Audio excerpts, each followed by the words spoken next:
Hi, Math 119 students. Today we're going to look at the quadratic formula. You have a worksheet that you need to download and do, and then submit it to me. Underneath the assignment folder, there is a specific place that deals with the quadratic formula worksheet. You upload it to that. Either take a screenshot if you did it on your computer, or take a picture of it and send it to me as a PDF. Either way, I don't care. So let's do a screen share here, and let me tell you what's coming to you. Here are some examples that I've worked out of quadratic formula problems. And so using the quadratic formula, first off, we need to get the equation to ax squared plus bx plus c equals 0 form.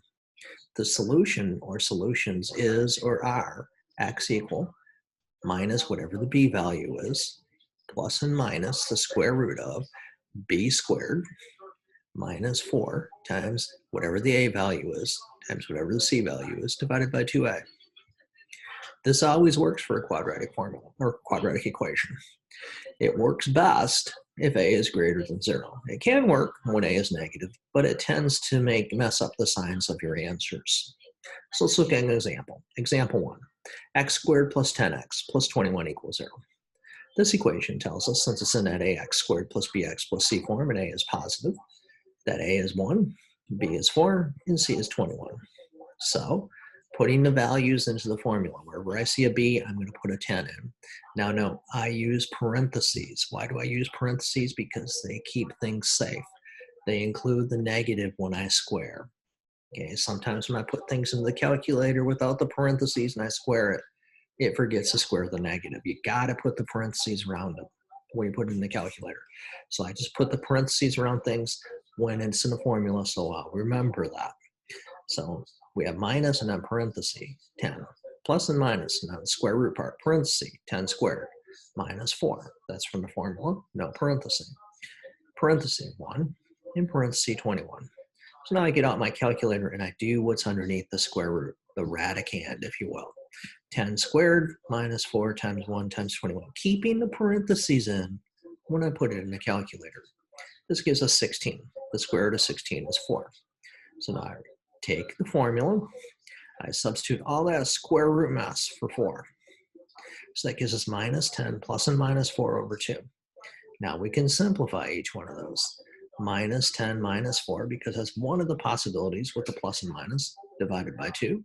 Gives us minus 14 over 2, or minus 7. So that's one of our solutions. The other one comes from the plus possibility from the plus minus part. That's minus 10 plus 4, which gives us negative 6 over 2, and that gives us minus 3. Let's look at example 2. Okay? So for example 2, we have 2x squared minus 5x equals 8.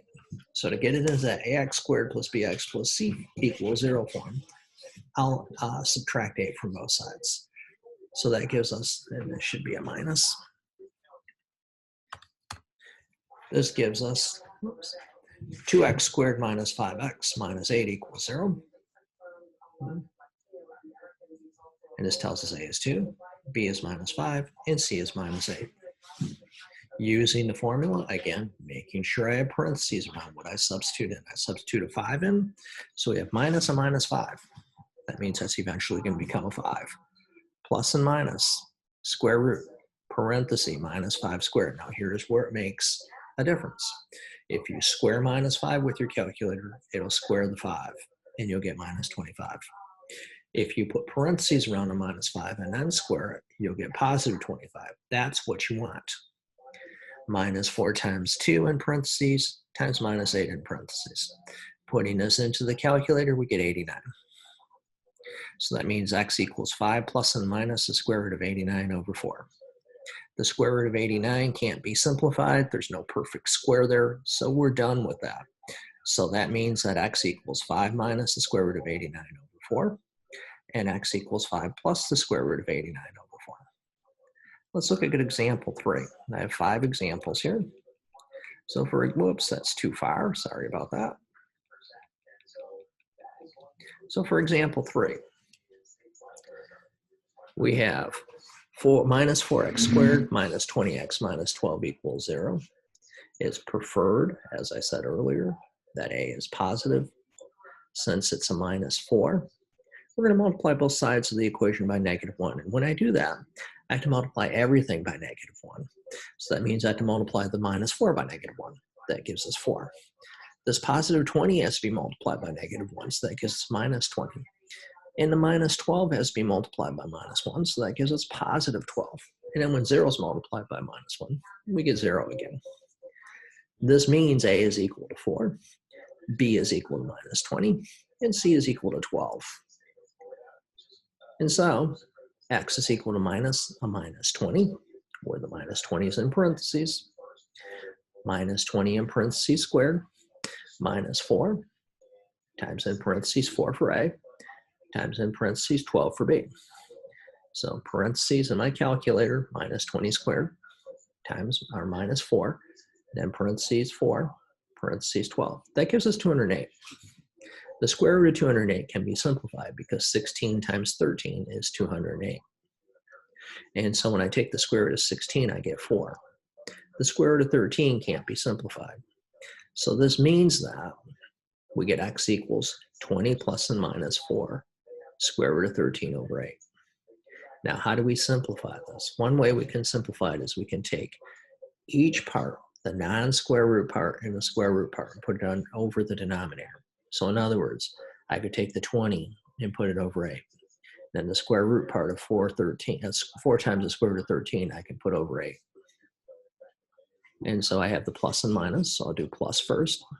So when I do that, the 20 over 8 reduces to be 5 over 2, plus the 4 square root of 13 over 8 reduces to be, actually that should be a 2, square root of 13 over 2. Going to do the same thing, except it's going to be minus for the minus part.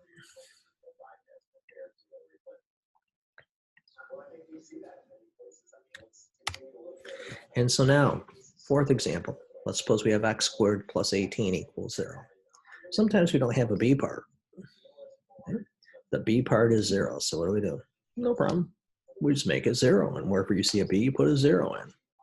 The interesting thing about this, though, is that when we put it into the formula, we have that 0 squared in parentheses, minus 4 times 1 times 18. We get a negative 72 under the square root. Well, the quadratic formula works whether it's a negative under the square root or not, now that we know something about complex numbers. So negatives are always pulled out of a square root as I.